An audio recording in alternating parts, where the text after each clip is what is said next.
BYU has wrapped up day 11 of spring ball, getting ready for their annual spring game / spring showcase. What did I take away from my media observation? We'll talk about that, and we'll also get to your guys' question on the Mailbag Thursday of the podcast. You are Locked On Cougars, your daily podcast on the BYU Cougars, part of the Locked On Podcast Network, your team every day.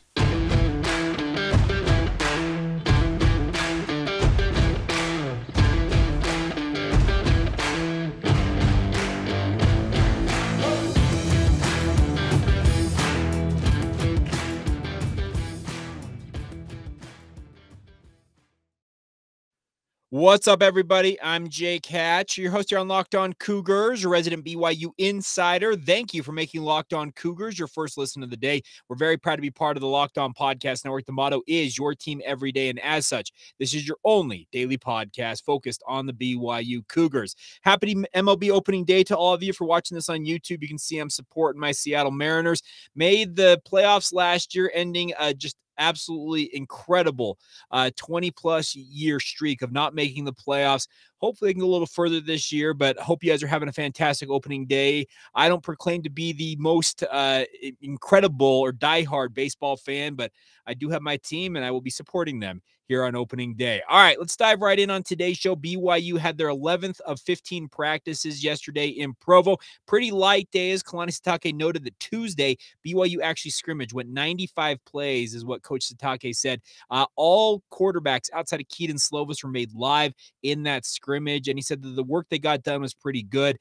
Talking with some of the people who were in attendance at that scrimmage, they said it was very physical, and they said it was actually a very good format, they felt like, for how the scrimmage was approached. They obviously let all the quarterbacks have a run on the roster, Keaton Slovis getting the majority of those series, but nonetheless, a big opportunity for all of these players. And they had a little bit lighter practice yesterday, only helmets. They were wearing their jerseys, but no pads. So it was a little different in terms of format for BYU, not any of those like thud drills. They just kind of like wrap up stuff is what they were doing in the media portion that we're able to observe. But biggest thing I took away yesterday is BYU's defense continues to make life miserable for this BYU offense. And I think part of it, and this is just my observation, this is not insider knowledge, that I haven't had a conversation with anybody about this.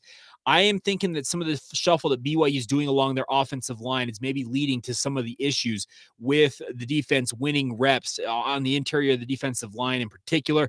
Yesterday, we saw BYU shuffle the first string offensive line. There are two constants in terms of the ones for BYU along the offensive front, and those are at center with Connor Pay reprising his role in the pivot, and then Kingsley Suamataia, he is your stalwart left tackle. The other three positions, we talked about this in the lead up to spring ball, very much in flux. Braden Keim got all the reps that I saw as a part of the media corps watching the media observation window at right tackle. But on the interior, BYU had two changes at guard. And that's the interesting thing about this is they continue to shuffle this. I talked last week about Trevin Osler getting an opportunity at left guard. Yesterday, it was an interesting setup because you had Ian Fitzgerald, the grad transfer from Missouri State, getting time at right guard with Tyler Little, the former junior college basketball player turned offensive lineman, getting time at left guard with the ones yesterday. And I think that they're still looking at all options. We've seen Lee Salatai get time with the ones at tackle and guard. I think I mentioned Trevin Osler. We've seen opportunities. Waylon Lapuahu, who I actually think will end up starting for BYU this fall. He just wasn't working in with the ones yesterday. And I think that shuffle along the offensive front, the lack of continuity there, may be leading to some of the issues BYU's having. But I got to give credit to BYU's defense. I've talked about this all week long. BYU's defense continues to make plays. You can take that as a positive or a negative, but they are very much an attack-minded defense. That is one thing I can assure you of. They are not sitting back on their heels. They are attacking and pressing the issue when it comes to going up against this offense. And I for one, I welcome that. I like to see BYU's defense getting after it out there. I think it's a positive thing because BYU's offense has to learn how to counter this. They have to be able to go out and play against that. Now, other things I took away, the kicking game continues to be just a cavalcade of who knows what you're getting. Kelly Papinga spoke to the media yesterday, he is the special teams coordinator, said in the lead up to yesterday's practice, the two previous practices, BYU had not missed a kick. Now, I'll take that with a grain of salt because in the media portion yesterday, they took 3 kicks. kicks. All three kickers that have been participating, Will Farron, Matthias Dunn, and Justin Smith, all got an opportunity. It was about 40-ish yards out, and they were 1 for 3. And the only make of the day went to Matthias Dunn, and it just snuck inside the left upright. All the other kicks, the other 2 kicks from Will Farron and Justin Smith, weren't even close. Kicking remains an issue, and Kelly Pecking is trying to put lipstick on a pig, it felt like yesterday, saying that, well, we got a pretty good competition going there. Coach, you got a competition because you don't have anybody that you can really rely on a kicker. Matthias Dunn would probably be your number 1 guy. If the season were to start tomorrow, you've got to hit the transfer portal and try and find somebody there. Now, other standouts from the media portion I watched yesterday, I'm really liking what Micah Hanneman has been showing of late. He's playing a hybrid linebacker role for BYU, coming in terms of he's like a, I don't know, he's kind of a beefed up safety playing a little nearer the line of scrimmage. You can call him a hybrid linebacker if you want. BYU's base defense, at least from my perception, is more of a 4-2-5, but with the ability to go to a true 4-3 or go into a dime format where you move 6 defensive backs onto the football field. The versatility of this defense is going to be its calling card. That's what I like about it. The one constant that I have noticed in talking with people about BYU on their offensive front, the defensive front, is they're going with a 4-down alignment. Does that mean all 4 guys in that defensive line have their hand in the dirt? No, that does not mean that. Isaiah Banya is a guy who is playing on the edge, and he's sometimes in a 2-point stance, but he is alongside his fellow defensive lineman along the line there, and it's a 4-man alignment. That is, I think, going to be BYU's base set along the defensive front. They, like I said, they have the versatility to switch things up. Other things that took away yesterday, you had Jacob Robinson get a nice pass breakup on Keanu Hill. I mentioned Micah Hanneman. He had a PBU. If I'm not mistaken, it was Tyler Batty, if I recall correctly, also batted a ball down. So the defense is getting their hands up, and they're doing some interesting things there. Now, on the quarterback front, Keaton Slovis continues to be a steady Eddie, and that's not a bad thing for him. He is a guy who continues to operate with the offense and move the ball. Now, Jake Retzloff, I think it's no question right now that he is the number 2 quarterback. I was talking with some people about the scrimmage on Tuesday, and they said that Jake Retzloff, if they were going to go off of their perception of the scrimmage, number 1 is Keaton Slovis, number 2 is Retzloff, and then there's a divide, and then it's Cade Fennegan at number 3, and the other quarterbacks lining up behind him. It's nothing against Cade Fennegan. It just has not had his best run of performances to date in the last week or so. There's still time for him to make that up, obviously. The biggest questions and the biggest answers will come during training camp this August.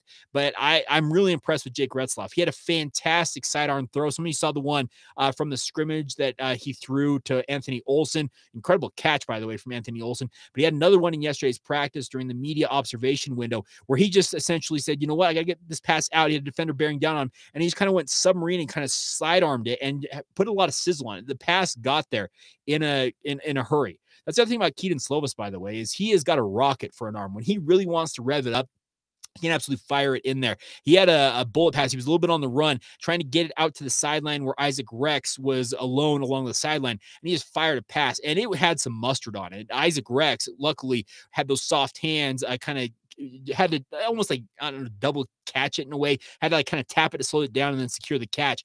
And we audibly heard Keaton Slovis run over and say, great catch, dude. That one was a good one. So the quarterbacks, they're slinging the rock around. Now, my other concern, though, is that the running game continues to have some issues. Now, Aiden Robbins is not participating in drills, and we're all anticipating him being the lead back for BYU this fall. LJ Martin will also be enrolling this summer, the 4-star prospect out of El Paso, Texas. They're coming in and figured to be a part of the brain trust, or at least the lead guys when it comes to BYU's running back position. But I want to see more from the running backs in camp right now. I want to see more from Miles Davis. I want to see more from Hinkley Ropati, Enoch Nawahine, Nukuluve Helu. I want to see all of them get after a little bit more. Now, the offensive line shuffling, I think, may also play a role in that in terms of running backs like to get to know their offensive line and their tendencies, and having 5 set guys along that front is a very critical thing about building that sense of unity and the continuity there.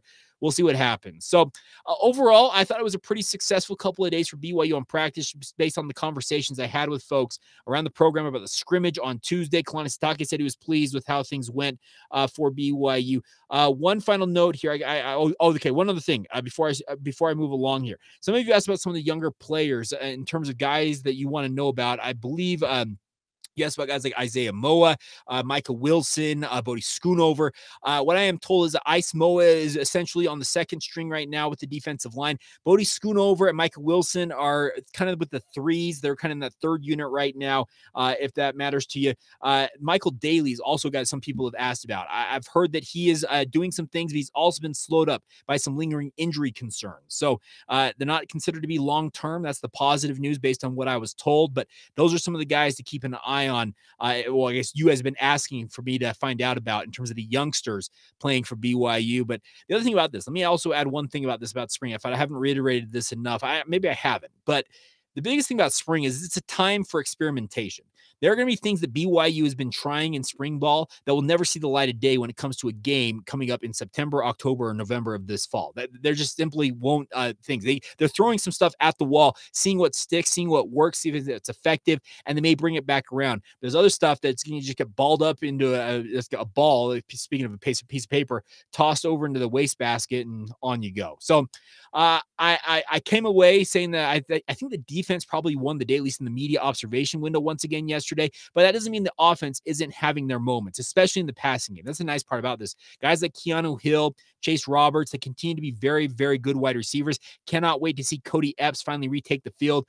He spoke to the media yesterday, and he talked about the fact that he's anticipating being out there in full go by the time fall camp arrives in August, and that should excite you because that trio, that top three at wide receiver for BYU, very, very good, and along with Dom Henry. Once again, Dom Henry continues to be just this fantastic performer in practice. Will it translate to the field this fall?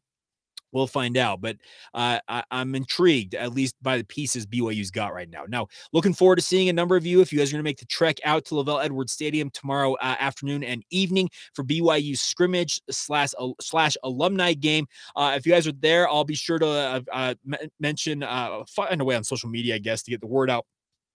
How we can meet up, maybe snap some pictures, have some chats, and, have some fun along the way. It should be a fun afternoon and evening. A little bit cold, so bundle up. But nonetheless, looking forward to being out there at LES once again to watch BYU celebrate the nearing end of spring ball. All right, coming up here in just a minute, it's your guys' time to shine. Your questions, we're answering them as many as we possibly can fit in the time remaining on today's show. We'll get to all of that in a mere moment. First, a word on our friends over at FanDuel. Of course, the tournament is heating up. There's no better place to get in on the action than with our friends at FanDuel. They are America's #1 sportsbook. That's because right now, FanDuel is giving new customers a no-sweat first bet up to $1,000. That is $1,000 back in bonus bets if your first bet does not win. Just go to FanDuel.com/lockedon and sign up to claim your no-sweat first bet right now, my friends. Once again, it's FanDuel.com/lockedon. Then you can wager on everything from the money line to point spread as to which team will be cutting down the nets on Monday night, all on an app that's safe, secure, and super easy to use. And don't miss out on your chance to get that no sweat first bet of up to $1,000. Think about that, right, my friends. $1,000 available now when you join FanDuel today. Just go to FanDuel.com/lockedon to sign up now. Make every moment more and do it with our friends at FanDuel. Thank you once again for making Locked On Cougars your first listen of the day. If you've not done so already, make sure you check out our brand new podcast here on the Locked On College channel. It's not necessarily brand new. It's been around for a couple months now. Locked On College Basketball. Experts Isaac Shade and Andy Patton bring you everything you know on and off the court. Hear from big name experts, coaches, and players throughout the college basketball landscape. That is Locked On College Basketball. Available on YouTube or wherever you get your podcast. All right, your guys' time to shine on the podcast. Let's get to your questions, start rumbling through these. First one from our good friend Tuckinator. With Riley Nelson heading off in a different direction, any word on how soon we will hear who Greg Wrubell's new sidekick will be on the radio? Are there any names emerging or anyone that you would love to see in that role? Now, I can say this. When Riley Nelson was announced to be taking over as the color analyst or the in-game analyst for BYU Radio, it was around this time when he was announced. It was like 4 years ago, if I recall correctly. So I wouldn't think that we're going to be waiting too much longer to hear on this. Now, in terms of names emerging, honestly, Greg Wrubell has made it very, very clear that it's going to be a former player. So if you can think of a former player that's well-spoken, who's got an analytical football mind, they're probably on the list. Honestly, that's exactly how I think it's going to shake out. So I am eagerly looking forward to finding out who it is. I would love nothing more than in my professional career at some point to do something like that. I just don't have the player background that Greg is looking for, and that's just a simple fact of the matter. But nonetheless, I do think you'll hear in the relatively near future about who Greg Wrubell's new radio broadcast partner will be. All right, next one. Amber Roberts at Amber NN_ says, we need a Locked On Cougars meetup at the alumni game this Friday. We can probably make that happen, Amber. I'll make sure to reach out on social media, let you guys know where I'll be, etc. The media is going to be obviously able to access the press box, and if it's as cold as they're saying it's going to be, I may be spending some significant time up there in the press box. I'm not going to lie, but we'll see how it all shakes out. We'll find out about that. All right, Brent Speechley. It's Speechley Brent says, chances of football and basketball both finishing in the upper half this season in the Big 12. With football, I will give them like a 40% chance of doing that. Basketball, 5%. They'd have to really kill it, I feel like, in the transfer portal realm to get basketball into the top half of that conference. The Big 12 basketball-wise is an absolute juggernaut. It is far and away the best conference top to bottom strength-wise. Yes, I know they don't have a team in the Final Four this weekend, but still, very, very impressive strength top to bottom in that basketball conference. And BYU's got their work cut out for him. Mark Pope is going to have to go out and show what he is made of to get his team rolling here. Now, other questions rolling in here. Tyler Bergner, our good friend, Tyler_Bergner says, with AJ Vongpachon visiting Wazoo this week, have you heard if BYU will get a visit as well? Now, Tyler, I have not heard specifically if BYU will get a visit, but I do know this. Vongpachon is very familiar with BYU. He's played against them. I heard rumors that he may have already made an unofficial visit to BYU. It's a pretty simple process for him to drive down to Provo to check things out. We'll find out. He's a guy from the Pacific Northwest. There are people out there that think that Washington State is the team that ultimately will land him. Only time will tell, but I know that BYU has that relationship between him and Justin Enna, and I think it'd be a very, very natural fit to bring him in. Now I got to pull up my phone here. I had some other questions come in on a different on my personal account, dropped in via DM. So let's get into those real quick here. Trevor Taylor here says, Jake, I've got a question about the podcast. Have you heard anything more about basketball players entering the transfer portal? I'm really surprised we haven't seen more players jump in. Thanks. Now, with regards to that, I'm actually surprised that more players have not jumped in. But Mark Pope, during his the press conference that was called together very hastily and then was clearly delineated, this is just an end of the season press conference. He said that the Fridays, essentially, there was like 3 or 4 Fridays, they said we were going to have exit meetings with players. And he said it's a multi-week process here. So maybe they're writing out the final week or so of those meetings, and you may see a couple names still go in. I wouldn't be surprised to see at least 1 or 2 players still leave the program, and BYU obviously having the opportunity to replace them in the transfer portal.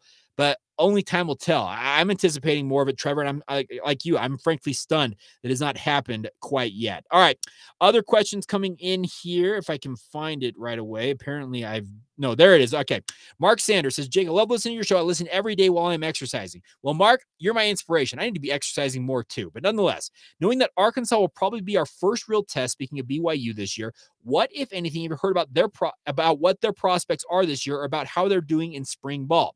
Well, that's a great question, Mark. And you know what I'm going to do? With April coming up, we are 2 days away from the month of April. Obviously, things are going to slow down. BYU wrapping up spring ball. We're going to truly be into the offseason football wise. You know what we're going to do? We're going to start looking at future opponents. I will be doing some deep digs on Arkansas, and we actually have a Locked On Razorbacks podcast that we can reach out to as well. I'd love to have them on once again to talk about that, and we'll get you that information and pretty quick. I think we'll start going through that. I'm telling you, in just a couple of weeks' time, I wouldn't be surprised if we start digging into that. All right, final question coming in here was one that was emailed to us. Actually, two emailed to us.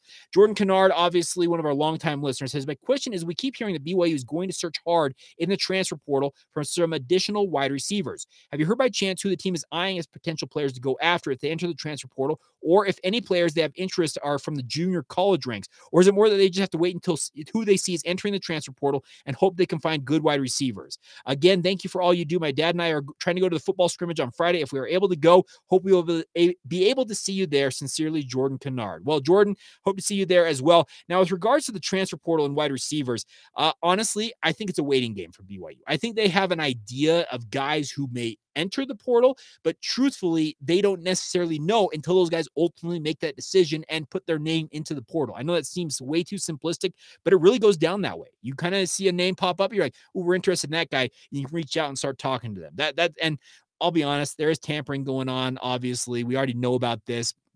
I don't think that BYU operates that way, just my personal gut feeling. I think BYU tries to keep it on the up and up, but you have to, I think, just play the waiting game. It's not April, May 1st. That's when the next portal window will open, and expect a feeding frenzy of players entering and players getting opportunities, and BYU will be right there amongst that. All right, final thing, at least email-wise. Chris Gregory, Jake, are you buying that there's still a realistic chance that the Big 12 could poach some of the Pac-12? One of the arguments against this that I hear from the Pac-12 camp is that the Pac-12 schools would lose potential funding and status from an AAU research affiliation standpoint. In your opinion, would the research affiliation income outweigh any increase in media contracts the Big 12 could offer? He said, I'm assuming the Pac-12 media rights still is significantly less than the Big 12 when it is eventually announced. As always, great work. Love the podcast, Chris. Now, Chris, that's an interesting proposition. I can tell you this much. Research grants and like AAU funding absolutely dwarfs by like the tens of millions, if not hundreds of millions of dollars, the media rights deals. Schools that have AAU status and are research institutions, tier 1 is what they call them, I think, they're getting all kinds of funding. I don't necessarily know that if you affiliate with a conference in the Big 12 that only has 1 or 2 AAU members versus the Pac-12, where I think all of them are AAU. It's the Association of American Universities or something like that. It's a pretty high distinction. I don't necessarily know how that might affect that. I will have to ask around and see if I can find out more about that, because it's an interesting proposition. Because if that's truly the case, that obviously could play a role, because let's be honest, university presidents, they're academics. They ain't sports people. They're coming from backgrounds in engineering and chemistry and law and all. They're the academics. They're from academia. They care about research grants and all that funding that can bolster the bottom line for their university as a whole. Media rights deals are cute, and the $100 million potentially the Big Ten could be making a few years from now, that's a significant amount of money. But I'm telling you, there are like endowments and grants and just absolute insane amounts of money in the research side of things that dwarf those numbers. So it's an interesting question, and I will do some digging on that, Chris, and see what I can find out for you. All right. Final couple of questions remaining on today's show are some fun ones, and we'll get to those in just a minute. They were actually a couple of them deal with baseball, and one deals with video games, and we'll get to those as we continue on right here on Locked On Cougars. And also, there's a certain game that has a pretty negative connotation for a lot of fans out there. Happened in Miami Beach down there at the Marlins ballpark. We'll talk about that as we round out 2014 and our look back at all 155 BYU football games in just a couple of moments. First, a word on our friends over at Perry Homes. Whether you're looking for your first home or you're ready to upgrade to your dream home, our friends at Perry Homes have a house for you. For 50 years, Perry Homes has been Utah's premier home builder with communities throughout the state. They got many communities, home designs, and price points to help meet your needs. Perry Homes has beautiful communities in Davis, Salt Lake, Tooele, and Utah counties. They've also got multiple communities in Washington County, which is near St. George. Perry Homes offers over 50 unique home designs, from ramblers to 2-stories to townhomes, to fit your needs. They even have quick move-in homes available if you're ready to move now. And the best part is they offer generous financing incentives through their preferred lender as well. So visit perryhomesutah.com today to see what's new in Utah's finest neighborhoods. That's perryhomesutah.com. For 50 years, Utah has been coming home to Perry Homes. Today's show is also brought to you by our friends over at UCCU. It's the perfect time right now to open a low-rate home equity line of credit from our friends over at UCCU. Over time, the value of your home goes up, and as you make payments, the balance on what you owe goes down. The space in between is equity, and it is yours, my friends. A UCCU home equity line of credit can put that equity to work for you, like finishing your basement or yard, or raising your home's value as a result, paying off higher interest loans and getting out of debt faster, or helping with college or weddings, or simply having the peace of mind that comes from knowing you have a low-rate line of credit ready for whatever, whenever. UCC will also provide you with your very own home equity Visa card, giving you instant access to that equity that you've worked so hard for. If you already have a home equity line with another financial institution, just refinance with UCCU and save. To learn more or to get started your application today, visit uccu.com or stop by any one of their many branches. That's UCCU. Love where you bank. Thank you once again for making Locked On Cougars your first listen of the day. Appreciate you guys being a part of the podcast. Just another quick, plug for you guys. Make sure you're following the show on social media. Also, make sure you're following the show wherever you get your podcast. If you're watching this on YouTube, hit that follow button, hit the bell button for the notifications. That way you guys can be in the know every single day when BYU is up to things. And we'll, of course, be endeavoring to make sure you guys are up to speed on all things BYU Cougars. All right, before we go on today's show, Let's get to the last couple of questions. So these are fun ones. This is a good way to send the show out. Our good friend Nick Lee, who is a co-host of the Locked On Seahawks podcast, says it's baseball season. Obviously, opening day. Once again, congratulations to all of you who celebrate. Who is your team and who is your World Series pick? Now, Nick, I think it should be pretty clear that I'm a Seattle Mariners guy through and through. But here's the thing. My World Series pick, you're going to be very, very happy about this. I'm going to pull this up right now, Nick. If you're watching this on YouTube, and if you're not, you want to go check it out, because that is who I'm picking for the World Series, my friends. I am rolling with the Friar Faithful this year. Now, I know that's not an original pick. It's actually, they're like the trendy favorite. Speaking of San Diego, the Padres to win it all this year. I think that lineup is a murderer's row, and absolutely, if it lives up to the reputation it has, they could absolutely just clobber everybody in the way. I mean, the Mets, the Dodgers, they could beat all of them. I'm rolling with the Friar Faithful. I kind of consider the Padres my second team, if you're allowed to have such things in Major League Baseball. But rolling with my Seattle Mariners. World Series hopes right now, probably a little fleeting right now for baseball, or not for the baseball, for the Mariners. But if they can make the playoffs, I'll be a happy man and advance this time. That's the other thing about this. I want to see the Mariners take just another step forward as they continue to build. And Julio Rodriguez, love to see him in the MVP conversation. Now, Garrett added on to this with a question. To piggyback off of this question, what are your thoughts on the new rules, the shift ban, pitch clock, etc.? Now, the bigger bases increased by 3 times. That increases more small ball and base stealing. I'm all about that. I'm all about action in baseball games. Too often, you can you walk over, make a sandwich, eat the sandwich, come back, and you haven't missed much. The other thing I'm very intrigued by is the pitch clock. I don't think it's going to be that big of a deal, and I actually think it'll speed up games.